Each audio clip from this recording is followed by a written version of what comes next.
حی سال لسر شهید بونا خباتکار کرد عبدالکریم محمود باوی یلماز اندام کمیتا هرمی یا پارتیا دموکراتا کردستان سوریه پدکسی و اندام تاخا زور آوا یا انجمن اجتماعی کردی لشام پایتخت سوریه را درباز دبن که دبن اشکنجه ده زندان رژیم اسد ده جان خوش دستا و شهید بون.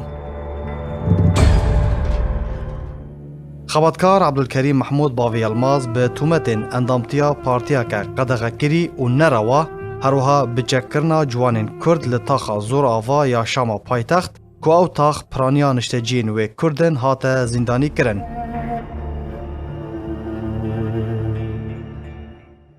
پشتی 2 سالان جگرتن جالی رژیم اسد و اجبرکو راستی لیدان و اشکنجه هووانه هاتو بو جیان خوش دستا و شهید بو.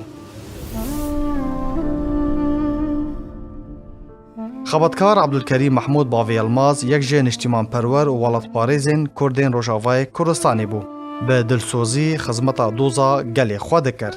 Di gelek mangirtin û xwepîşandanên dijî rejima Esed de bejdar kiribû. Yek ji endamên komîta amadekarên xwepîşandanan li pêş qasra Esed sala 1986 bû. Herwiha yek ji endamên koma Kawa ya çand û hunerî bû.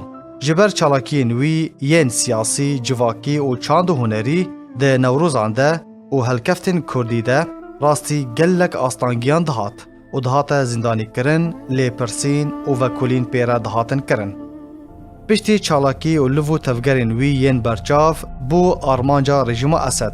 Di 21 tîrmeha sala 2013 de ji aliyê ewlekariya rejima Esed ve dema girtin sermala wî hate binçav kirin û tûmetên wî heman tûmetên ku rejima Esed arastey hemû girtiyên xwe yên siyasî dikirin bû.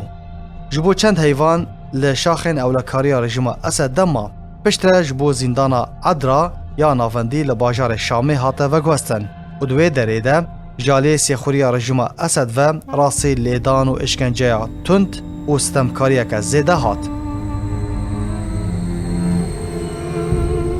Xebatkar Abdulkerîm Mahmud Bavê Yilmaz endamê komîta herêmî ya pedekesê herwiha endamê taxa zor ava ya enekesê li Şama paytexta Sûriyê karekî berçav dikir.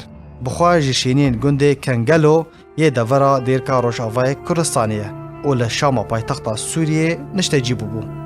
Di duduyê berçileya sala 2014 de di zindanên rejima Esed de jiyana xwe ji dest da û şehîd bû û li Şama paytexta Sûriyê bi xakê hate spartin.